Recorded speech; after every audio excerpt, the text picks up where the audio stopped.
Vous faites très bien de nous suivre sur Afro Info D143. Le léopard locaux de la République démocratique du Congo affronteront le Tchad dans les cadres des éliminatoires du championnat d'Afrique de Nations Chan Algérie 2022. Ces ressorts du tirage au sort effectué ce jeudi 26 mai 2022 par la Confédération africaine de football. Otis Ngoma, sélectionneur du léopard locaux, nous donne ici ses premières impressions. Bon, mes premières impressions, mais il faut savoir tout d'abord que le tirage au sort est très aléatoire. Le tirage ne veut rien dire. Il y a un adversaire en face, et surtout quand on sait que le football a tellement évolué sans cesse et que de plus en plus, il y a plus de très petites équipes. Le tirage est accessible. Maintenant, comme vous le savez très bien, il y a un paramètre à prendre vraiment très au sérieux et bien en compte, qui est quand même l'arrêt du championnat du football congolais. Donc, à partir de ce tirage, maintenant c'est à nous, maintenant la nation congolaise, si on veut montrer qu'on reste une grande nation du football en Afrique, de lancer maintenant notre préparation, de se mettre au travail, laisser la place au travail et commencer à préparer cet adversaire qui est nos frères frontaliers.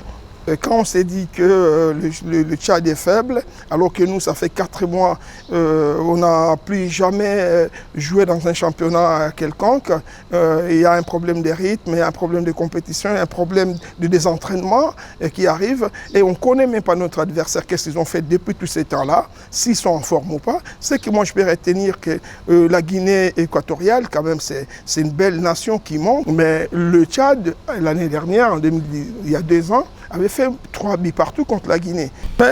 Au niveau des critères, là, c'est un peu, si je dirais que j'ai la science infuse, ça ne serait pas gentil. Parce qu'on est dans une situation qui est très complexe aujourd'hui, où ces championnats ne se jouent pas. On ne connaît pas aujourd'hui la valeur physique, physiologique, intrinsèque de tous ces garçons qu'on a préconvoqués. On les a préconvoqués par rapport à ce qu'on a vu il y a presque 5-6 mois. Donc aujourd'hui, ce n'est plus le cas. Est-il que le football va très vite au jour le jour? Moi, j'ai dit, c'est des entraînements-là, ces manques de compétition et de rythme, aujourd'hui nous poussent à aller vers nos collègues qui sont entraîneurs des clubs, qui doivent être francs, honnêtes, corrects, loyaux, et à nous, nous expliquant ou à nous donner vraiment les joueurs qu'il faut pour cette compétition. C'est eux qui suivent les entraînements, c'est eux qui les ont tous les jours, et c'est eux qui peuvent nous conseiller par rapport à leur état physique et psychique d'aujourd'hui. Donc nous, on fait confiance à ces garçons-là. Mais parce que déjà, il y a un problème quand vous êtes sollicité, il y a un temps donné afin que vous puissiez vous désister. Quand ce n'est pas le cas, vous savez très bien que si on est qualifié, on va être qualifié, je l'espère, pour le mois de janvier prochain. Et le tournoi va se jouer en Algérie. C'est à nous maintenant de trouver des voies et moyens, même si ce tournoi ne permettra pas au moins de faire l'équipe qu'on veut, mais ça nous permettra d'observer nos joueurs, de comprendre qui est où aujourd'hui. Ça va nous permettre peut-être à faire ça. Donc on va aller avec un groupe de 30. Dans ce groupe de 30 là, on va essayer d'avoir des équipes et puis peut-être avoir les meilleurs. C'est pour qu'on puisse nous évaluer les joueurs sur le terrain. Et donc ça nous permettra ça.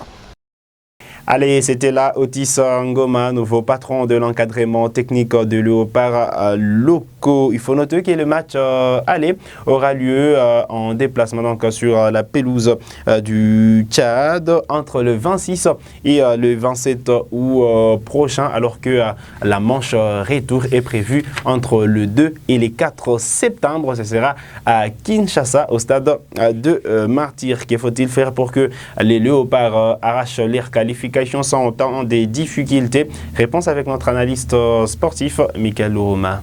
Bon, l'adversaire est d'abord prenable par rapport à ce qu'on pourrait redouter. Les Cameroun, les Congo-Brazzaville, c'était les adversaires probables de la RDC.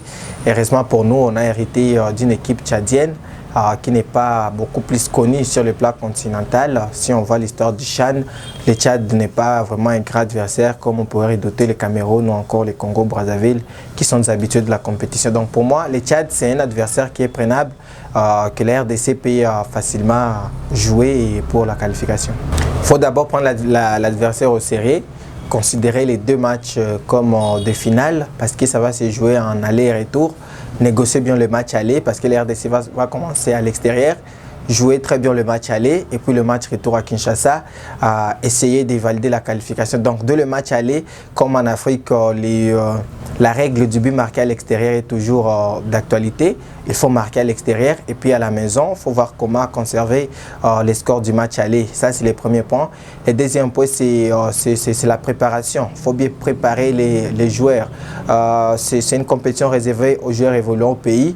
Récemment, il y a eu des problèmes avec notre championnat. Nous espérons que ça va vite reprendre. Si ça reprend vite, je suis sûr que l'entraîneur aura des bons joueurs à son actif. Donc, faire une bonne sélection sur base des performances, pas sur base des noms, soit de l'expérience, mais sur base des performances, sélectionner les meilleurs joueurs actuels. Et je suis sûr que nous pouvons faire un bon résultat et se qualifier pour l'Algérie. Bon, on ne sait pas ce qui va se passer, mais quand même, la première liste que l'entraîneur avait donnée, c'était une bonne liste. C'est la liste qui va servir pour la préparation au niveau de l'Algérie pour ce tournoi à 4 équipes. Mais ça va se jouer au mois de septembre. C'est un peu loin, on sera déjà dans la nouvelle saison. Il y a des joueurs qui peuvent partir, il y a d'autres qui peuvent venir, mais il y a quand même ces cadres-là. Aujourd'hui, on a par exemple le gardien de Mazembe qui est en train de monter en puissance, Sadi Bagio. Je suis sûr que c'est un bon gardien, on peut compter sur lui. Il y a d'autres joueurs de Mazembe, on a vu, parce que jusqu'à présent, c'est Mazembe qui était la seule équipe en RDC en activité avec les interclubs de la CAF, avec l'arrêt du championnat depuis 3 mois.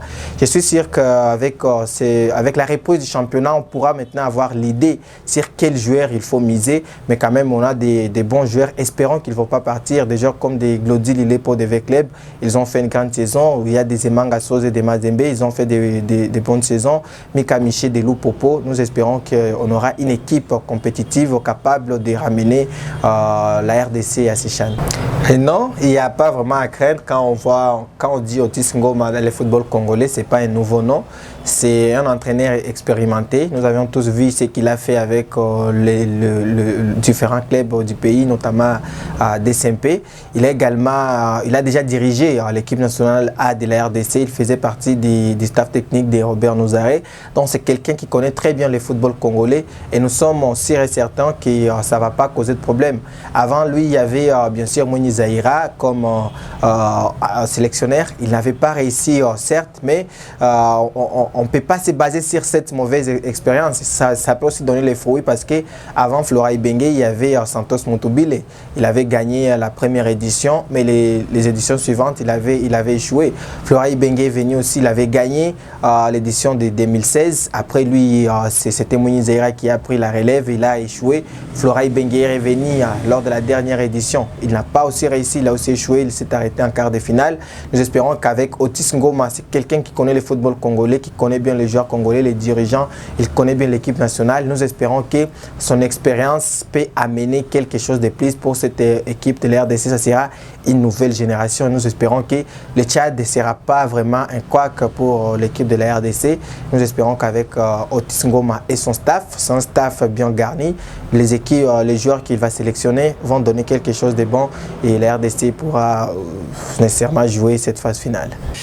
Michael Lourouma sur Afro Info 243. Pour rappel, la phase finale du championnat d'Afrique des Nations aura lieu en Algérie du 8 au 31 janvier 2023. Et pour cette 7e édition, 18 équipes seront en compétition. Voilà qui m'interne à cette production sur Afro Info 243. Vous êtes nouveau à la chaîne, cliquez sur s'abonner, activez la cloche des notifications pour ne manquer aucune de nos prochaines publications.